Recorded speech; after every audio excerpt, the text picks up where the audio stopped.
जय जगन्नाथ जागो ओडिशा जगा ओडिशार आउ एक अध्याय को आपण मानक पुणी थे स्वागत। आज आलोचनार विषय वस्तु होची ओडिशा रे नूतन सरकार समालोचना नुहे सहयोग। ए कथा कहवा पछरे मोर जो उद्देश्य अछि सेटा होची या जे प्रथमे कोनोसी नूतन सरकार कार्यभार ग्रहण कले आमे निश्चित भाव में तांको तांकर प्रतिश्रुति मने पकई देबा। क्रिटिसिज्म बा समालोचना वर्तमान नुहे बरं सहयोग करिबा जहा फल से सरकार मध्य टिके स्थिरता आसीबो। अभिज्ञता निश्चित भाव में न थाए प्रथमरु, तेणु से अभिज्ञता हासिल करिया पई समय लागिबो। ता माने नुहे आमे सबु भूल को देखिकी चुप रही जिबा। कंस्ट्रक्टिव क्रिटिसिज्म बा गठनमूलक समालोचना जारी रहिबो, सेथिरे निश्चित भाव में संदेह नाही। किंतु समालोचना आଳରେ करिबा बीजेडी को समर्थन करुथिले बोली आमे बीजेपी को प्रथमरु निंदा करिबा। जे कोनोसी पदक्षेप नेबे ता भितरे कोन रहिछि त्रुटि ताकू काढिबा अपेक्षा आमे किछि समय दबा। से किछि समय जोटा मु कहूछि 6 मास रु 1 वर्ष पर्यंत मु भाबे ता मध्यर भी जो जिनसा आसीबो निश्चित भाव में नूतन मुख्यमंत्री जे हेइचंती श्रीयुक्त मोहन चरण माझी तांको मो अंतर गभीरतम प्रदेश रु निजर शुभेच्छा आउ महाप्रभु को एतिकी प्रार्थना करुची जे निश्चित भाव में से अनेक किछि काम करंतु ओडिशा को आ ओडिया रो जो गर्व बा गौरव रही सेटा को आगु को नबारे तांकर अवदान रहू। एटा माँ तारिणी को पाखरे आउ प्रभु जगन्नाथ पाखरे मोर प्रार्थना। देखंतु प्रथमे मु कहबी मु काहे की चुप थिली किछि दिन धरी मु ऑब्जर्व करूथिली काहे कि आपण माने जानिछंती जे मुख्यमंत्री को नहीं कि बहुत चर्चा आसुला। मु सेतिरे भी बहुत समय चिंतित भी थिली जे केही भी जणे होंतु से लोक प्रतिनिधि होंतु जे प्रथम रे लोकंग सहित रहिचंती। बेसी चर्चा रे नथिबा एक नाम तांकु जेतेबेले आदिवासी संप्रदाय रे बोली कहा जाउची मते सबुठ भारी दुख लागे जे कोनोसी भी स्तर रे वर्तमान भी मु विश्वास करे चाकरी क्षेत्र रे बा अन्य सब क्षेत्र रे जदिओ रिजर्वेशन रहिछि किंतु सबु बेले कोठी ना कोठी जेतेबेले आमे देखुचंती सर्वोच्च आसन जो सब रही से रिजर्वेशन कथा को न आलोचना करी बरं प्रार्थींकर योग्यता को देखी तांको प्रशंसा बा निंदा करिवा दरकार। मु एइथपई कहबी मु निजे मानुची जदिओ से शेड्यूल ट्राइब अंतर्भुक्त अछंती किंतु तांकर जो यात्रा रही प्रथम देखंतु से डिसेंट्रलाइज्ड डेमोक्रेसी बा आपण कहि परिबे पंचायत राज व्यवस्था रु आसी सरपंच होई तापरे एई सर्वोच्च आसन रे पहुंचीबा गोटे राज्यर ये गोटे छोटिया कथा नुहे। ये दुईटी कथा देखाए से दल जो दल रे से अछंती से दल केमिति जे वंशवाद रु ऊर्ध्व को जाई जने एमती एक मनीष को जी प्रकृत रे ग्रासरूट लेवल रु आसिचंती तांको एते बड़ दायित्व दउची सेटा भी जणाए। आउ गोटे सुंदर कथा आमे जानिबार अछि जे ये जणै दिए जो अभिज्ञता ग्रासरूट लेवल जी रही कि तृणमूल स्तर में लोक मान सहित रही समस्या सहित जड़ित अच्छा अनेक किसी पॉजिटिव जिनस शुणुची तांको विषय रे जेमती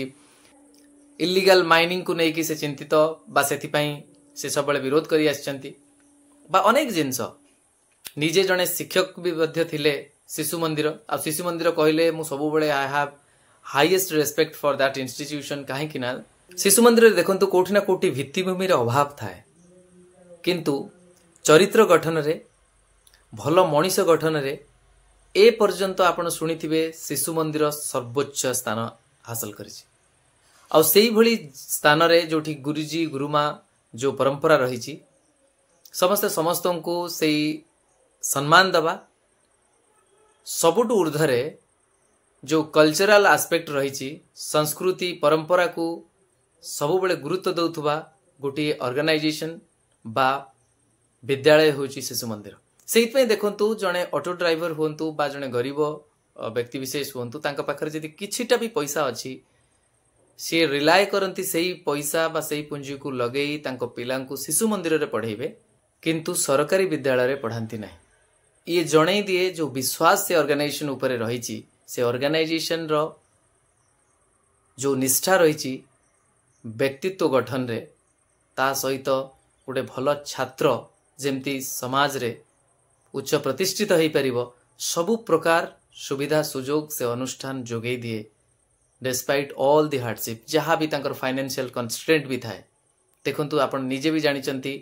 सेठी जो गुरुजी गुरुमा थांती तांकु सेमती भी दरमा बहुत मिले नाही पैसार अभाव थाए ता भितर भी सबु बेले डेडिकेशन थाए निष्ठा थाए पाठ पढ़ारे चरित्र गठन रे तो सेमती एक स्थान रे शिक्षकता करुथुवा व्यक्ति विशेष जेतेबेले राज्यर मुख्यमंत्री होउचंती मोर तांको पाखरु अनेक किछि आशा रहिछि एटलिस्ट शिक्षा व्यवस्था को सुदृढ़ करबा पय मो सेइतै कहबी जे आपण समस्ते सहयोग करंतु आ निश्चित भाव रे जहाँ भी आपणकर मतामत रहिछि जेहेतु से जने शिक्षक भी थिले जेहेतु से जने तृणमूल स्तर रु राजनीति करी करी ए सर्वोच्च आसन रे पहुंचीचंती तो निश्चित भाव रे आपण मानकर प्रतिटी कथा को से गुरुत्वर सहित नेबे बोली मोर आशा और विश्वास। प्रथम दिन कार्य भार नेला परे प्रथम निष्पत्ति द्वितीय दिन रे मंत्रिमंडल सदस्य मानक सहित जाई सेई महाप्रभु श्री जगन्नाथंक सम्मुख रे प्रणिपात करिबा लंफखम हेई पड़ी जिबा ये गोटिए जिंस ताकू आमे समालोचना करिबा नहीं बरंग एतिकी कहिबा जे मु जो कथा कहि आस्तुली जगा ओडिसा जगन्नाथमय ओडिसार गठन रो ये होची प्रथम प्रक्रिया आरंभ हो जाइछि। मु एतपै कहबी जे आपण माने समस्ते सहयोग करंतु गठनमूलक समालोचना जारी रखंतु किंतु आशा और विश्वास रखंतु जे परिवर्तन हब परिवर्तन जने व्यक्ति विशेष बा मुख्यमंत्री जे हेइछंती तांकु नै हब बोली नहे बा परिवर्तन नूतन सरकार रो हेइजिबो बोली नहे परिवर्तन आमठु आरंभ हब आ महाप्रभु कहा माध्यम रे करैबे आ सेई माध्यमटा ई नूतन सरकार हो सेई माध्यम हमर लीडरशिप नउथबा श्रीजुक्त मोहन चरण माझी हुंतु एहा ही महाप्रभु निकट रे मोर प्रार्थना आशा करुची निश्चित भाव रे मोर जो स्वप्न आपण मानकर भी स्वप्न रही जो जगा ओडिशा मु जोटा को एब्रिविएशन JAGA जगन्नाथमय आदर्श गौरवशाली आत्मनिर्भर ओडिशा निश्चित भाव रे गठन हबो से दिगरे आमे समस्त ब्रती हबा आउ जेमती आगुरु भी मु कहिची एबे भी कहबी जे कोनोसी दल बा व्यक्ति विशेष को नै आमे अटकी जिबा नहीं ए जाति सबुठु ऊर्ध्वरे ए जातिर आराध्य प्रभु श्री जगन्नाथ समस्त ऊर्ध्वरे तेणु तांकु ही मानी आमे आगो को बढ़िबा जे ठीक करिवो समर्थन करिबा जे जोठी भूल करिवो निश्चित भाव रे विरोध करिबा। रहुची जय जगन्नाथ।